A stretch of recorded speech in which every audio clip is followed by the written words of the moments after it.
대표 보수 정당이 아니라 딱 정과훈당 정도 뭐 이런 수준. 최상목 대행 설마 나를 흔들면 경제가 흔들릴 텐데 경제를 볼모로 삼는 굉장한 오바남이죠. 모든 걸 다 이재명 탓으로 하잖아요. 근데 사실 윤석열도 스스로 자폭한 거라고. 계엄 이후에 42일이 지났고 탄핵 소추위원회 한 달이 지난 상황 아닙니까? 탄핵 심판 그리고 수사 이 두 갈래로 진행되고 있는 상황인데 전체적으로 좀 어떻게 좀 평가를 하세요? 전체로 보면은 객관적으로는 좀 더디고 심리적으로는 아주 더디고 답답하고 전체를 놓고 보면은 성 10개를 다 상대가 갖고 있는 상황에서 완전히 결정적인 잘못을 해서 승기는 반전이 됐지만 그래서 막 우리는 사기충천하지만 막상 이렇게 포연이 가라앉아서 보면은 성 10개를 그대로 다 가지고 있는 형국이잖아요, 상대가. 그러면서 생기는 우리의 주관적인 답답함이 사실은 있죠. 그러니까 여전히 그 제도적인 권력은 갖고 있는 상황에서 협조하지 않으니까 워낙 황당한 계엄 막았다는 것이 갖는 대단함이 우리한테 있고 쭉 이렇게 가라앉아 오던 윤석열 정권이 그렇게 해서 그야말로 폭삭 무너지게 되는 그런 상황은 있지만 우리가 이겼다고 생각할 정도의 그런 어떤 격동이 있었잖아요. 근데 실은 그런 건 아닌 거죠. 구조적으로는 우선 하나도 우리가 쥐고 있는 건 없잖아요. 수사 같은 경우에 특히 지금 국민들이 그 답답함을 굉장히 크게 호소를 하고 있는 상황 아닙니까? 윤 대통령 같은 경우는 출석 거부하는 것은 물론이고 경호처에다가 무력 사용까지 해서 저지하라 이런 그 지시를 했다라는 보도가 지금 계속 나오고 있는 상황 아닙니까? 구질구질함을 넘어서 처음에 계엄 얘기를 하고 할 때도 그랬지만 이 정부가 시작된 이후에 계속 우리가 가졌던 게 왜 저러지? 저게 통상적이지 않은데, 정상적이지 않은데 그 비정상의 정도가 우리가 생각하는 통상의 척도를 넘어 있는 거예요. 결국은 그러다 보니까 이번 계엄 내란까지 온 건데 무너지는 과정조차도 과거의 이승만이나 박근혜에 비하면 전혀 다른 거죠. 아니 우리가 그런 얘기 했었단 말이에요. 야, 이승만은 손 들고 하야 한다 할 정도의 염치가 있고 박근혜는 최순실 끝나고 나서 안 되면 스스로 멈춰버리는 부끄러움 이런 게 있는데 그 둘과 다 다르단 말이에요. 계엄이 일어난 것도 상상할 수 없는 상대였고 계속 우리에게 재확인해야 될 전제가 있는 거예요. 전혀 다른 상대를 상대하고 있다는 거. 그게 제일 어려운 거예요, 사실. 저도 계속 반추를 하고 했는데 지금 또 한 번 마지막 과정에서 또 한 번 완전히 정상을 뛰어넘는 그런 모습을 보이고 이게 참 어려운 거예요. 우리 모두의 일반적 이성들이 대하기 어려운 상태인 거예요. 근데 어떻게 된 일인지 보수의 결집도라고 해야 됩니까? 이 저항의 강도는 계속 좀 높아지는 그런 모습들이 있어서 불안해하는 국민들이 좀 많은 것 같습니다. 그렇죠. 실제 그렇습니다. 현재 그 전체적인 그 여론 지형 어떻게 좀 평가를 하고 계십니까? 이른바 확장성 결집이라기보다는 위축성 결집의 면이 있죠. 안 될 때 용을 써보는 뭐 이런. 저는 큰 틀에서 보면은 보수가 보통 보수 지지층이 더 위기감을 느끼고 더 미리 윤석열의 강을 건너가고 있는 거 아닌가. 그러니까 내심은 사실상 아니라고 보고 상대적인 진보 지지층은 윤석열이 단죄되는 이것을 확인하고 또 봐야 하고 또 체포 과정에서 정상적인 법 집행이 안 되는 것에 대해서 굉장히 분노하고 그것이 안 되기 때문에 실망도 하고 그리고 또 한편으로는 대선 이런 얘기를 안 하잖아요. 실제로 굉장히 조심스럽게 생각하고 그런 면이 있는 거에 반해서 역으로 보수 지지층은 전통적인 층은 상대적으로 사실상 말은 달리하지만 내심으로는 윤석열이 이미 끝이다라고 생각하고 그리고 그 다음을 생각하면서 결집하는 것이 좀 더 빠르고 강한 면이 있는 거 아닌가? 저는 그런 심리적인 이중성이 작동하는 거 아닌가 하는 생각도 합니다. 그 말씀은 보수가 결집하고 있는 이 모습은 윤석열을 지키기 위해서라기보다는 일정한 뭐 시간을 좀 벌어서 보수가 좀 재정비할 수 있는 역량을 도모하자 이런 차원에서 좀 나오는 거라고 보시는 건가요? 그런 면도 있겠고요. 아까 말씀드렸던 위기성, 위축성 결집의 면이 더 크겠죠. 사실 반문을 했을 때 그러면 윤석열을 다시 대통령을 정상적인 업무 복귀를 시킬까요? 이렇게 물어볼 때 예스, 노를 물어봐서 예스가 과연 60%를 넘겠는가? 그건 아니거든요. 보수의 경우에도 그럴 거라고 봐요. 근데 확실히 그 아까 말씀하셨듯이 보수층의 응답이라고 해야 됩니까? 이게 굉장히 적극적으로 이루어지고 있다. 이런 뭐 증거들은 많이 있는 거잖아요. 보면은 가령 한국갤럽 조사를 보니까 지난번 12월에 했던 그 마지막 조사에서는 보수라고 응답한 사람이 한 250명 260명 정도였는데 최근에 나온 조사를 보니까 330명까지 늘었더라고요. 그러니까 어마어마하게 그 늘어난 숫자던데.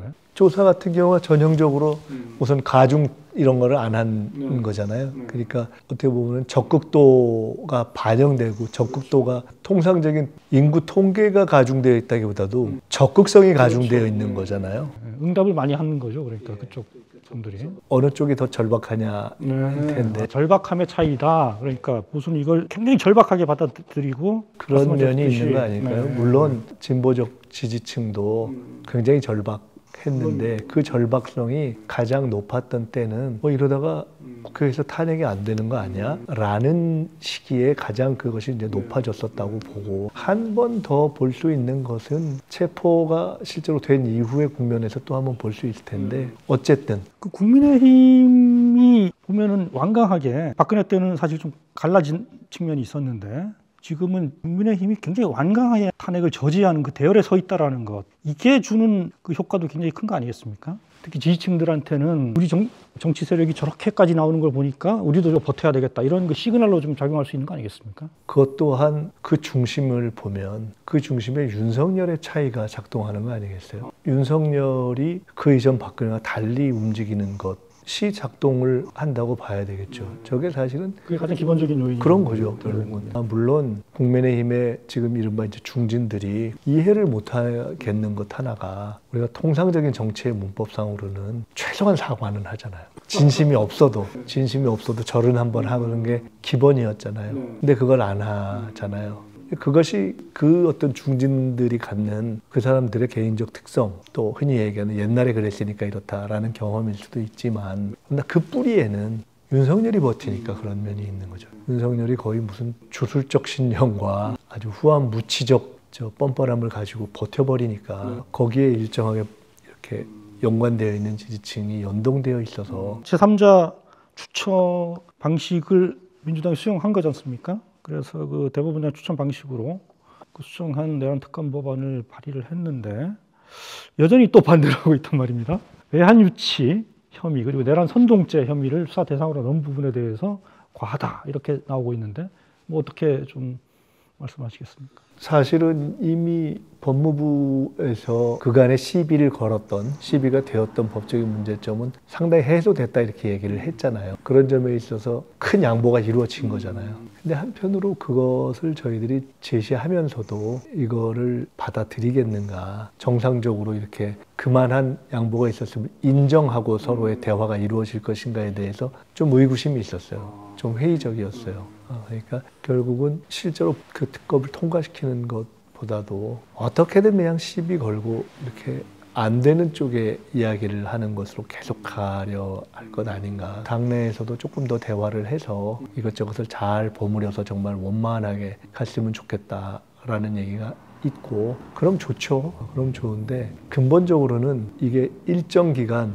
우리가 지켜볼 수밖에 없고 재확인이 계속 될 것이고 감내할 수밖에 없는 병적인 그 상태가 윤석열로부터 확산된 이것이 퍼져 있어서 어떤 형태를 취해도 근본적으로는 잘 안 받아들이려고 할 것이다라는 생각이 저는 사실은 더 솔직한 생각이에요. 협상의 방식으로 이걸 해결해 나가기는 굉장히 어려워 보인다라는 그런 것 같습니다. 사실은. 그렇다면 뭐 결국은 단호하게 이걸 입법을 계속 추진하면서 그 내부에 국민의힘 내부의 어떤 입안 정도가 하여튼 좀 활성화되기를 뭐 바랄 수밖에 없는 상황이겠네요. 국민의힘 얘기를 계속 여쭤봐야 될 것 같은데 극우화 상황이 굉장히 좀 심각해지는 것 같아요. 그 윤상현 의원 같은 경우는 정강훈 목사한테 90도 인사를 하기도 했고, 김민전 의원은 뭐 백골단 기자회견을 열기도 했는데, 국민의힘에 저런 분들은 그냥 기본 상식선은 하겠지라고 생각했던 분들이 몇 분 있는데 전혀 아니네 싶은 그런 분들이 몇 분 있어서 그 실망의 정도가 좀 커지더라고요. 이렇게 TV 같은 데 나와서 약간 중도적인 입장이라고 하면서 이런저런 얘기를 했던 그런 기억이 있어서 그런가? 라고 생각했는데 왜 저렇게 되지? 참 요새는 이해 못할 일들이 많아요.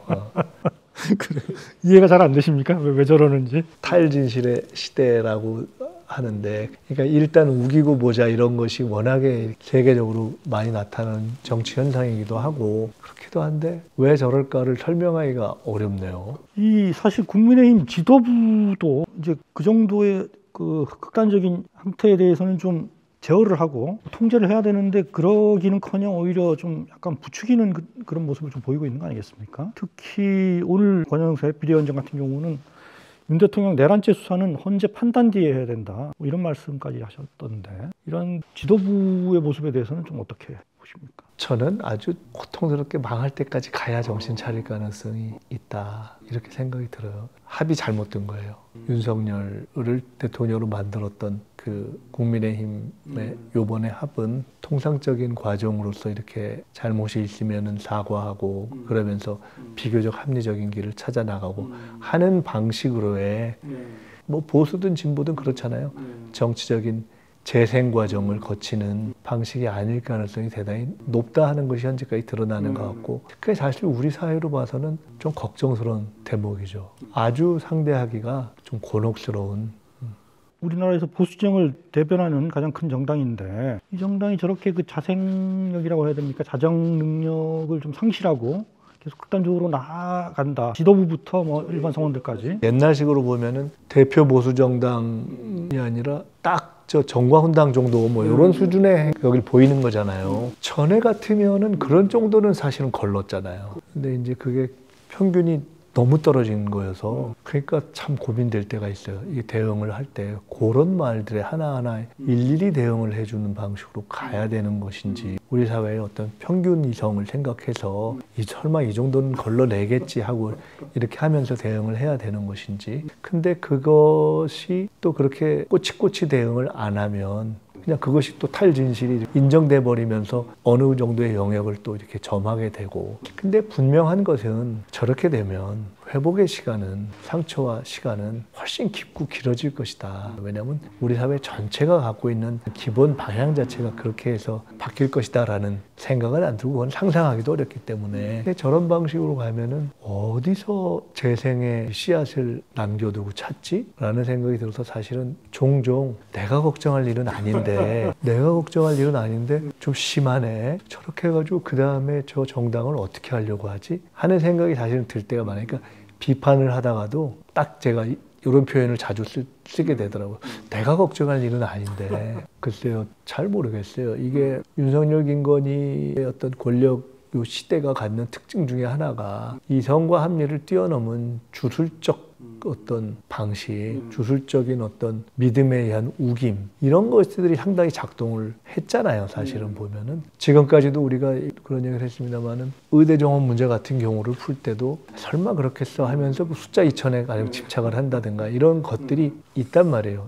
요 시기가 계속해서 지금도 버티다 보면은 뭐가 진짜 설지나면 좋아지겠지 라는 것에 기댄다라든가 일종의 광신적인 어떤 그런 믿음이 확산되어서 그런 것이 아니라면 설명할 수가 좀 없어요. 왜냐하면 우리가 그 이전에 봤을 때는 최소한도의 이성적 대화는 되던 사람들이 있는데 아주 독특한 것이 무슨 원로들의 다른 목소리도 없고 소장파의 다른 목소리가 있는 것도 아니고 뭐 그런 게 아예 없잖아요. 이 국면에서. 그게 그 수도권에서 너무 죽을 써가지고 정말 거의 그 사실상 뭐 영남당, 강남당으로 전락한 상황 때문에 오히려 그런 현상이 더 공고해지고 있다. 뭐 이런 분석이 있는 거 아니겠습니까? 이게 참 답답한 대화인데요. 우리가 아마 우리 사회에서 지금 많은 부분이 그럴 거라고 봐요. 합리적 설명과 합리적 질문을 던질 때 합리적 대답을 하기가 조금 어려운 면이 있는데 그 중에 아주 대표적인 집단이 돼버린 거죠. 그 유일하게 지금 국민의힘이 이른바 내세우는 대응 논리라는 거는 민주당이 지금 너무 과속한다. 오로지 이재명 상급식 나오기 전에 탄핵으로 몰아가고 조기 대선을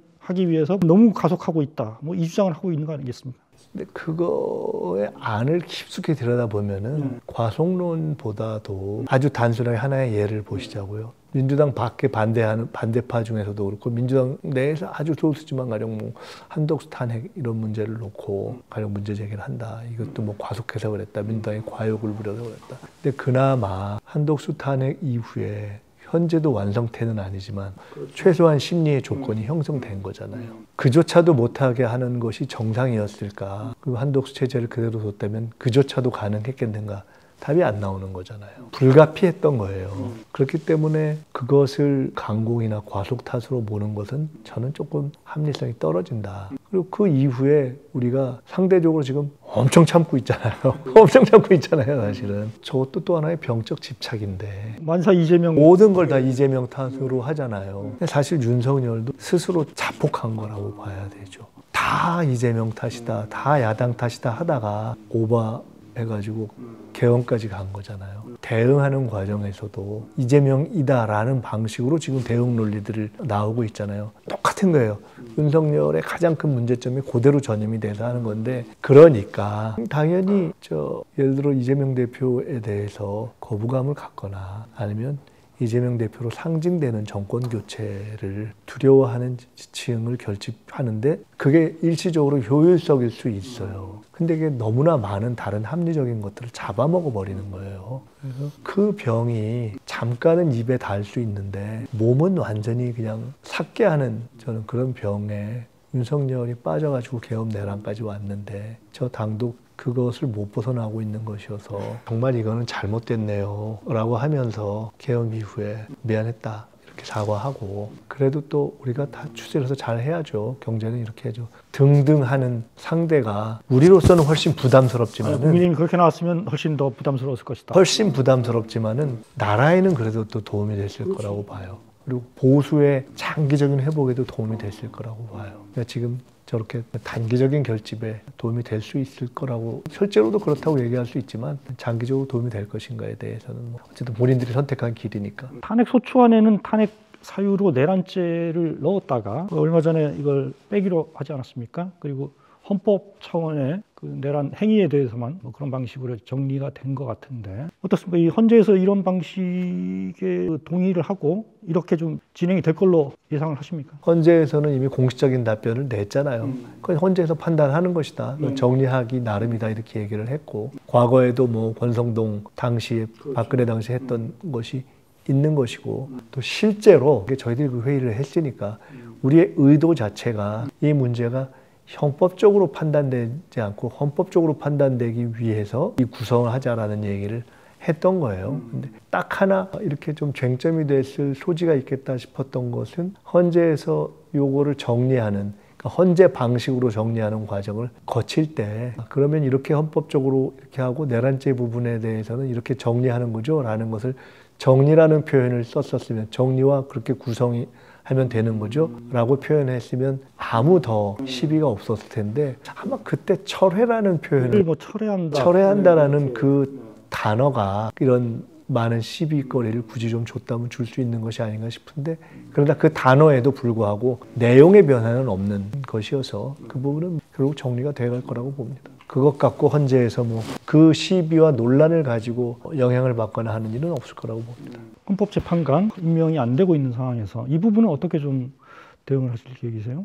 너무 늦어지면 현재의 8인 체제에서의 심리가 상당히 진척돼 버리고 구인이 되어도 그 심리에 참여하거나 관여하는 것에 조금 어려움이 생길 수가 있어서 저는 빨리 정리되는 게 좋다고 보고요. 헌재재판관을 안 한 것이 원천적으로 잘못됐기 때문에 권한쟁의를 통해서든 무엇을 통해서든 이거는 정리된다고 봅니다. 그러니까 헌재가 빨리 좀 권한쟁의 부분에 대한 결정을 해줬으면 좋겠다라는 말씀이신 거죠? 최상목 대행이 자신이 얘기했던 논리까지도 뭉개는 방식으로 지금 이렇게 그냥 가른 사안들이 몇 개 있는데, 이게 대표적인 경우죠. 국회에서의 확인을 필요로 한다. 여야 합의가 됐는지 했는데 의장이 확인해 줬잖아요. 근데 그에 대해서 답을 안 하고 지금 넘어가고 있잖아요. 원천적으로 저 헌재 재판관을 임명 안 한 것 자체가 잘못된 것이어서 귀정될 수밖에 없다고 봐요.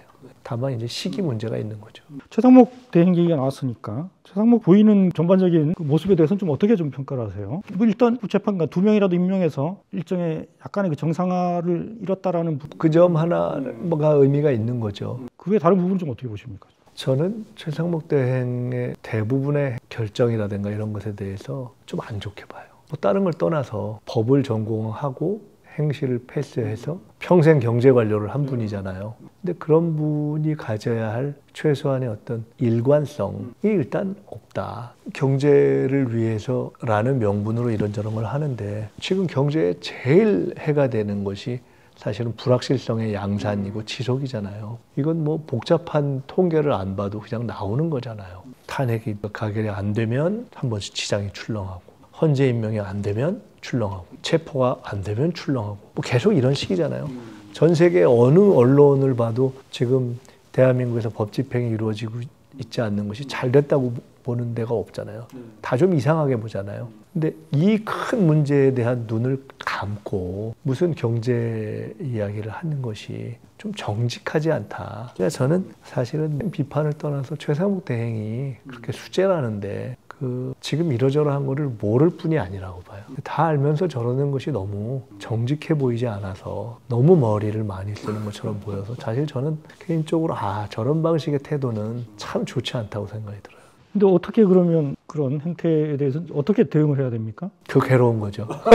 저희가 아주 괴로운 거죠. 정말 괴로운 거죠. 아까 말씀드린 성 10개를 여전히 다 상대방이 이렇게 차지하고 있는 상황에서 이거를 극복해가는 싸움을 하고 있는 거잖아요. 그리고 그런 상황에서 최상목 대행이 사실은 너무 문제가 많고 너무 오만하고 그런 거죠. 사실은.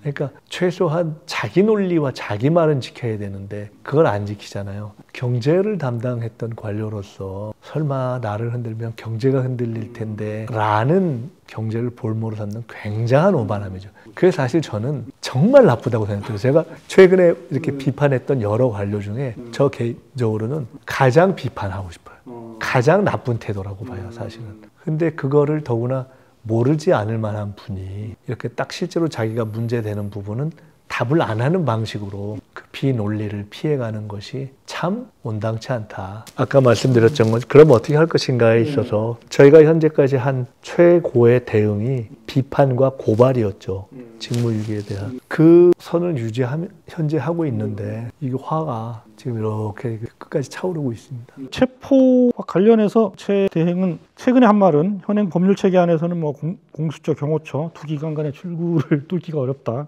그래서 여야가 합의해서 특검법 만들어 달라 얘기를 했는데 법원인 두 번이나 확인한 영장은 그럼 그건 뭐예요? 지금 그거를 집행하는 과정에서 지금 불상사가 없었으면 좋겠다 하는 것은 법적으로 진행되는 부분에 대해서 불상사를 일으킬 저항을 하지 말아라 라고 딱 정리해 주면 끝나는 거잖아요. 그 정리를 안 해주고 갑자기 언론인이 돼가지고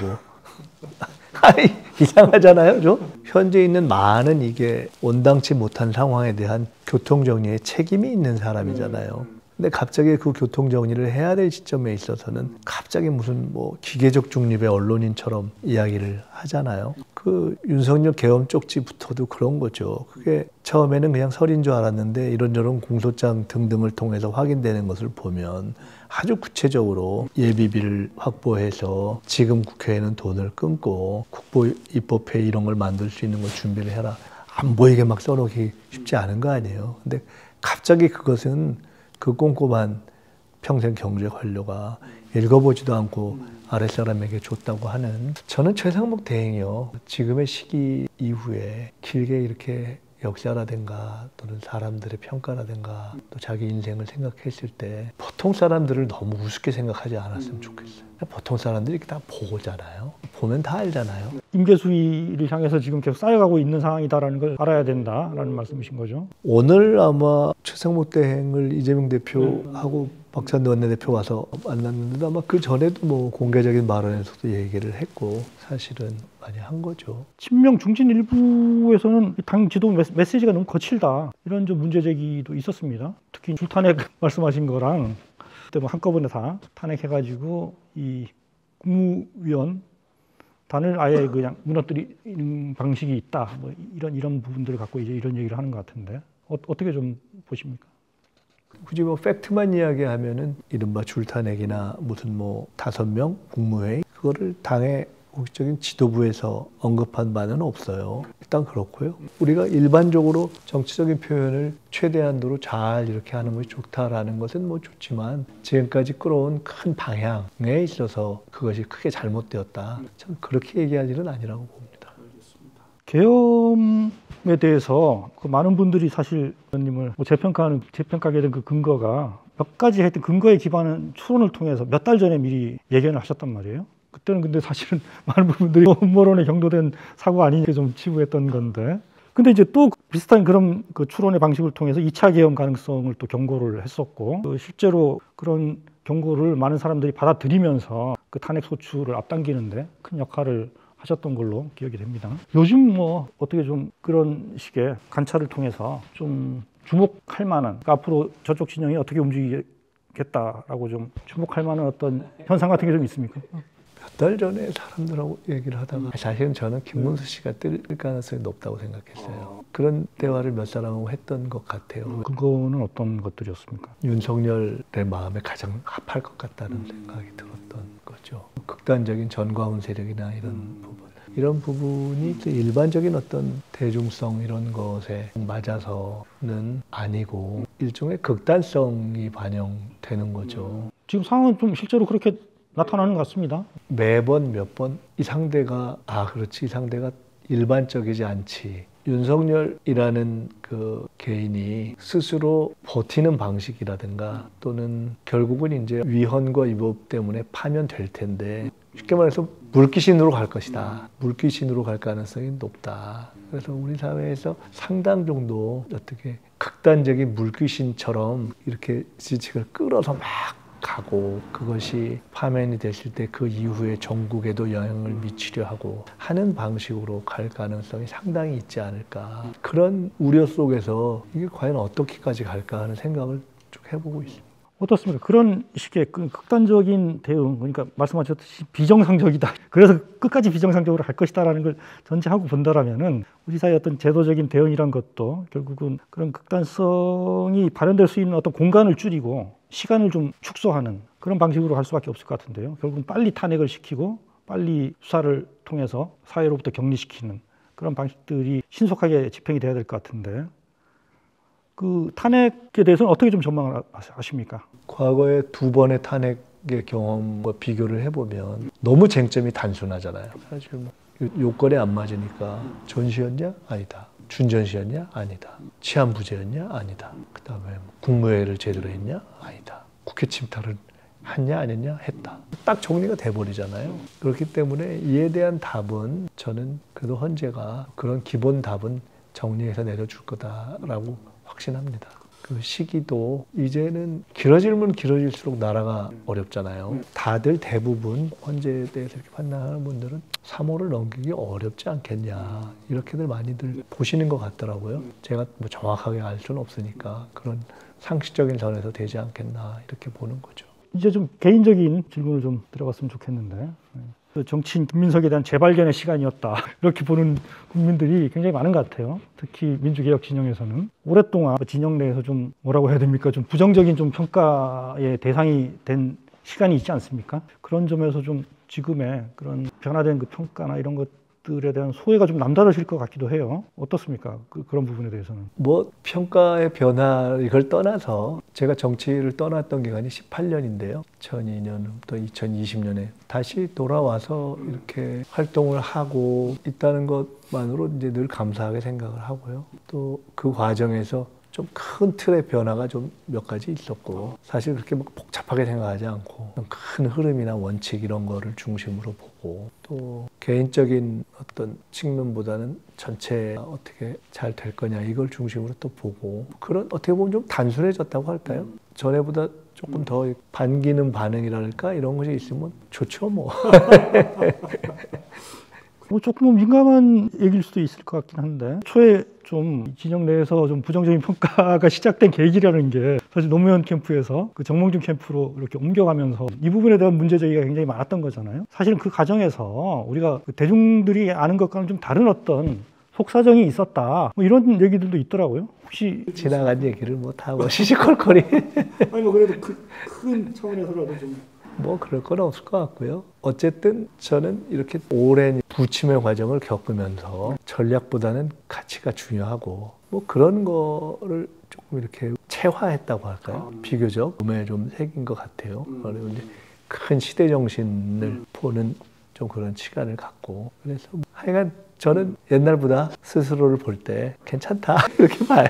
복잡하게 생각하지 않고. 그러면은 조금 질문을 좀 돌려서 여쭤보면은 그 당시에 그걸 옮겨가는 과정에서는 가치보다는 좀 전략을 조금 더 우선시했던 그런 결정이었다 이렇게 보시는 건가요? 아니면은 그때도 뭐 그런 게 있었지만 결국 나의 가치는 뭐 그때도 변함이 없었다 뭐 이런 말씀하시는 건가요? 정권 재창출을 해야 한다는 제가 저 나름대로의 어떤 제 나름의 어떤 자부심이라든가 또는 어떤 우리 진영에서의 전체 승리를 위해서 기여한다는 그런 부분에 있어서의 부끄러움은 사실은 없어요. 그때나 지금이나. 그런 부분에 있어서는 진심을 다했기 때문에. 그렇지만은 그 과정을 쭉 통해서 느낀 것은 그러나 그 모든 과정에서 최종적으로 승리를 가져오는 것은 그것은 어떤 전략이 아니라 대중의 힘이다 이런 거를 제가 너무 뼈저리게 느꼈기 때문에 전체의 과정을 통해서 그 점이 아마 오랜 복귀를 하면서 누구보다도 많이 복귀를 하면서 누구보다도 많이 체화된 편이 아닐까 싶어요. 그러니까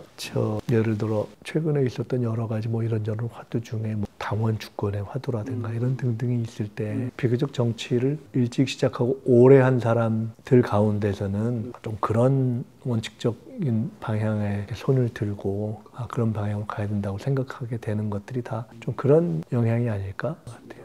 마지막 질문이 될 것 같은데요. 여하튼 이번에 상당히 큰 존재감 내시고 하면서 그 정치적 미래에 대한 관심도 커진 것 같아요. 그 관련해서는 좀 이런 감이 있긴 합니다만은 뭐 지방선거나 아니면 보궐선거나 이런 데서 서울시장 후보 상당히 거론되는 그런 상황도 있는 것 같아요. 어떻습니까? 이후에 정치적 전망과 관련해서는 어떻게 갖고 계십니까? 최고위원을 원래 나올 생각이 없었는데요. 최고위원을 나올 때 이제 그 입장을 하나를 정했는데 그냥 나는 대선 승리하는데 몰빵한다.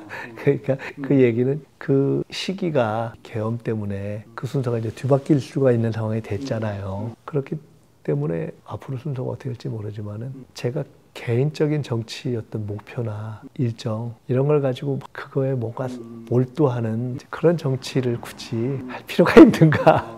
아니 좀 죄송한 말씀인데 그런 거로부터는 조금 이렇게 벗어나 있는 거 아닌가 스스로 그렇게 생각을 합니다. 최선을 다해서 하고 전체 당의 필요에 따라서 그때그때 일하고 뭐 어떤 계획을 잡고 뭐 뭘 막 이렇게 하는 그런 방식으로는 정치를 안 하려고 생각하고 있습니다. 알겠습니다. 뭐 그럼에도 불구하고 하여튼 뭐 기대하는 그 주변의 시선들은 매우 클 것 같긴 하네요. 네, 알겠습니다. 네, 고맙습니다.